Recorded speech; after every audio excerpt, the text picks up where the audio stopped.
Lots of people travel to the big station at the end of the line. Engines from the other railways sometimes pull their trains. These engines stay the night and go home next day. Gordon was talking one day to one of these.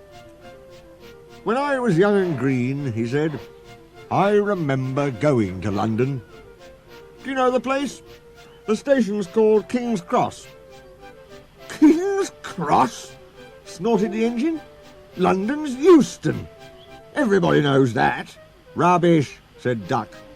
"London's Paddington." "I know. I worked there." They argued till they went to sleep. They argued when they woke up. They were still arguing when the other engine went away.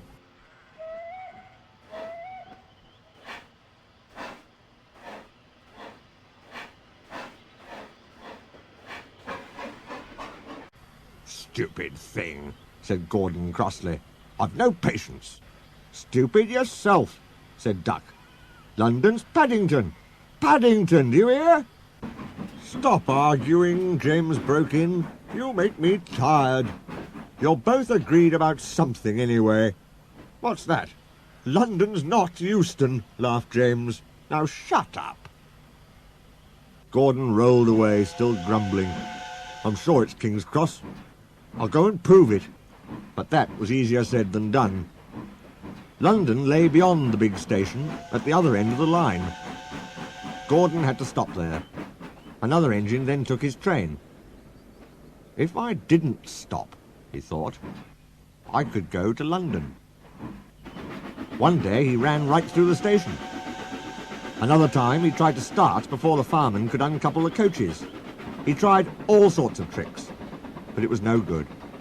His driver checked him every time. "Oh dear," he thought sadly, "I'll never get there." One day he pulled the express to the station as usual.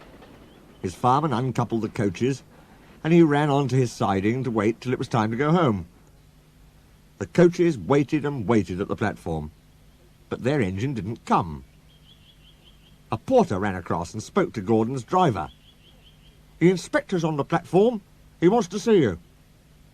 The driver climbed down from the cab and walked over to the station. He came back in a few minutes looking excited. "Hello," said the fireman. "What's happened?" "The engine for the express turned over when it was coming out the yard. Nothing else can come in or out. They want us to take the train to London. I said we would if the Fat Controller agreed. They telephoned and he said we could do it. How's that?" "Fine," said the fireman. "We'll show them what the Fat Controller's engines can do." "Come on," said Gordon, "let's go." He rolled quickly over the crossings and backed onto the train. It was only a few minutes before the guard blew his whistle, but Gordon thought it was ages. "Come on! Come on!" he puffed to the coaches.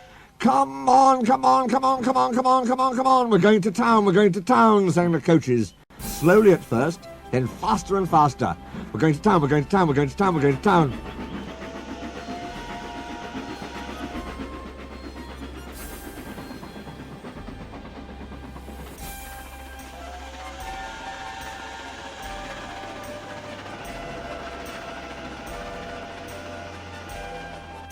Gordon found that London was a long way away. "Never mind," he said. "I like a good long run to stretch my wheels." But all the same, he was glad when London came in sight.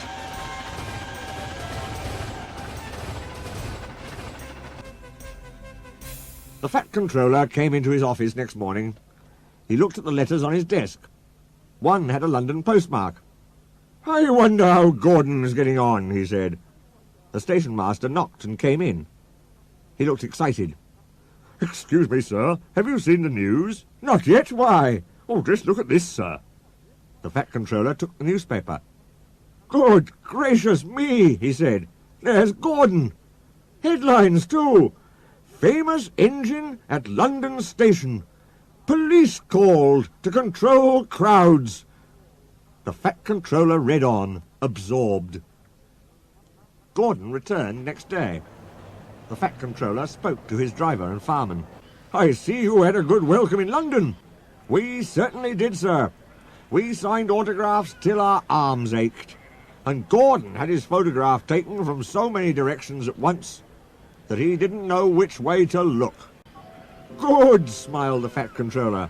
I expect he enjoyed himself. Didn't you, Gordon? No, sir, I didn't. Why ever not? London's all wrong, answered Gordon sadly. They've changed it. It isn't King's Cross any more. It's St. Pancras.